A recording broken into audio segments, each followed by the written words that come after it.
Hello and welcome to another video, and today I'm going to be going over the front line around the Slavyansk area, um, more specifically the area around Izyum, because there was some movement around here over the past few days, and I did talk about it briefly in the previous video, but I want to go a bit more in depth today, because there wasn't much that occurred on the front lines or uh, in the war in general over the past 24 hours, so I just want to focus on this. So let's look at what's going on around here, and we all know that Ukraine they took back Dmitrivka and Dubrovne very recently, and then also Mazanivka around here, and they pushed back a little in the Dolina Krasnopilia area. So they were able to make a pretty good defensive line, and then there was talk so they would be able to push forward and sort of put pressure on Izium, which is a very important city, and any threats to it would be a big problem for the Russian logistics, which is why it is something that Ukraine is eyeing. So they did attempt to advance towards Braskivka and Sulihivka, also Dovhenke, but that wasn't successful. And I would say the entire goal of this endeavor would be to reach this town over here, Mala Komishuvaka, and I'll explain why. So here's a topographic map of the area, so you can see how the area around Braskivka, Sulihivka, Dovhenke is in a very high amount of elevation. So it is pretty difficult to reach over there, but once you do, you would be able to reach this very low elevation area.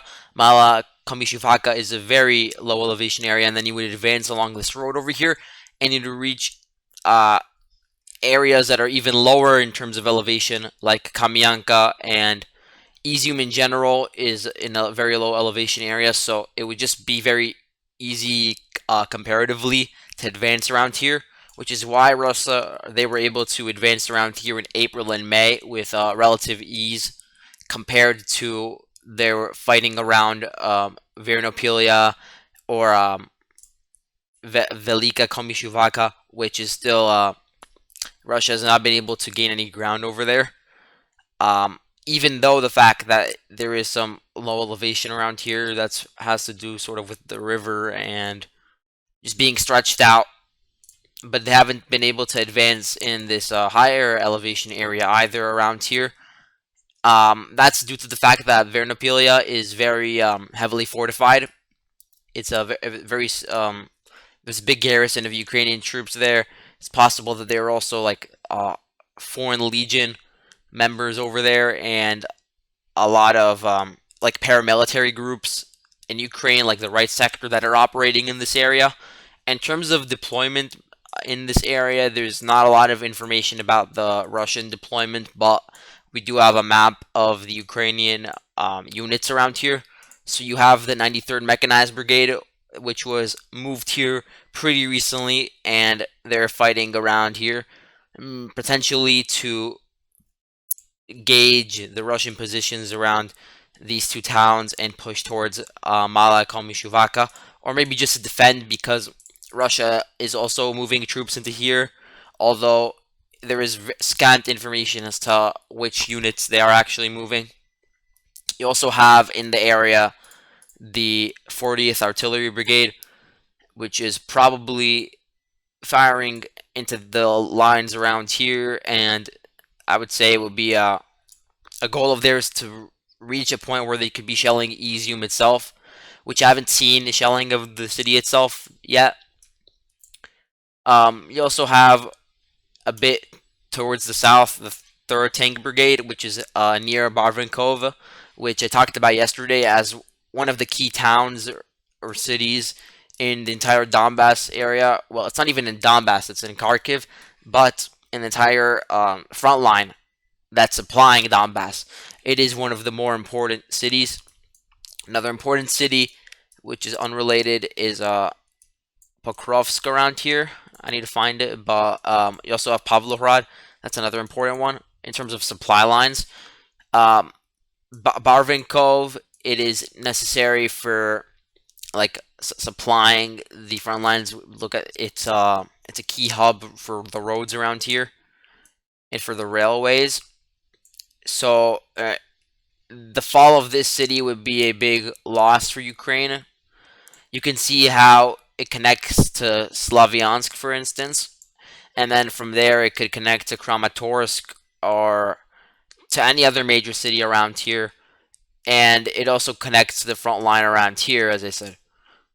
So I would say Russia, if they had any endeavors, it would be to advance towards Barvinkov, and the way to do this would be to first of all bypass Vernopilia because of how fortified it is, and attack this other town here, Karnaukivka. So I'll show that on this map because you can look at the terrain around here. I don't see any houses. Maybe this, but you know, it's not really the sort of settlement that is inhabited at the moment. So it could pretty easily be taken over. There are a lot of open fields around here, but you do have some bodies of water and a tree line around this area. So that's necessary.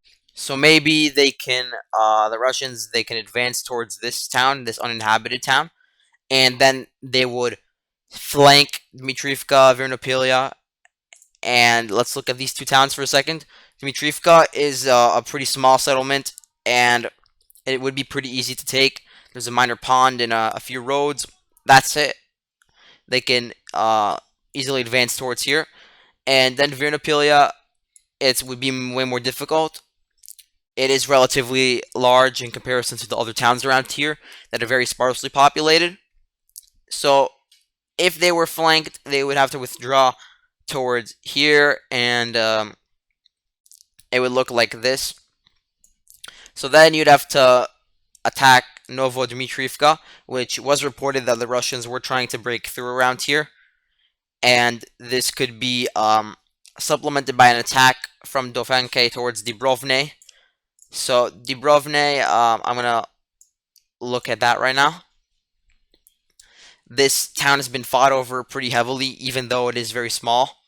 And then in terms of the topography of Dibrovne, um, you can see over here it is located in an area that is relatively high in elevation around here. Um,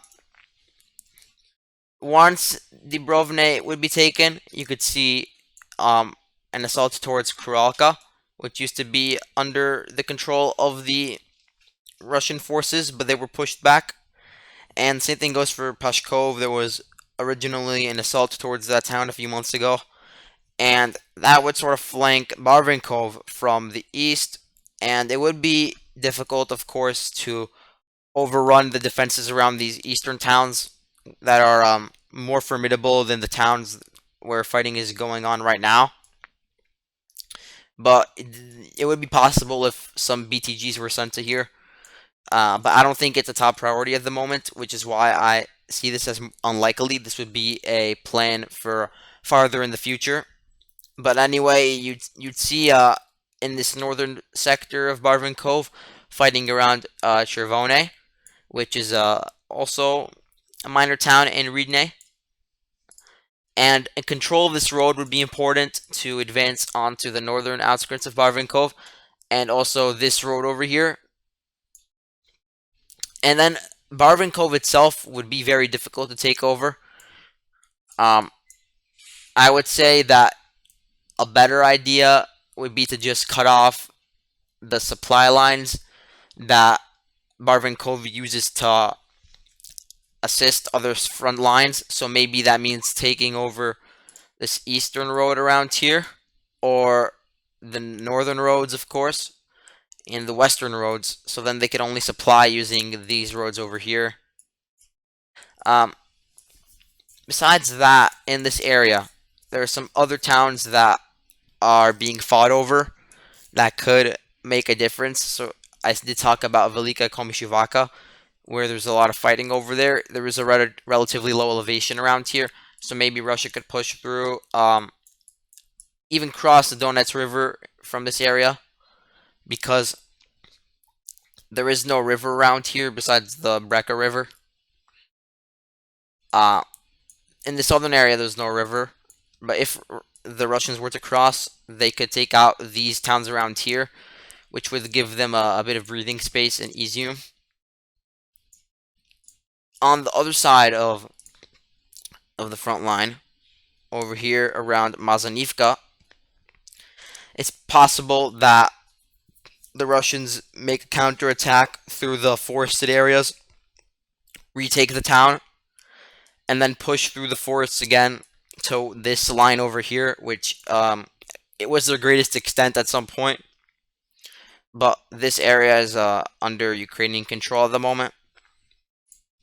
Because Ivanivka, there was fighting reported near there, and actually reaching that deep into the front lines, into the lines of the Ukrainians, would be something that would compel them to send reinforcements to this Adamivka line over here, and it would be a gaping hole in their defenses, which could lead to an attack from here.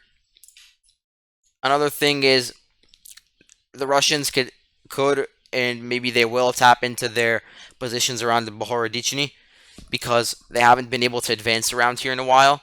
But it's possible that they can flank Dolina Krasnopilia like this, because these two towns, they are heavily fortified, and head-on assaults have not worked on this town, on both those towns actually. So maybe a change in plans would be necessary. They would also use their bridgehead around Bohorodichny to advance onto Tatianivka and the Svyatogorsk monastery. But this is again something that would happen in farther in the future. So for now, that's really it, and thank you all for watching, and I'll see you later.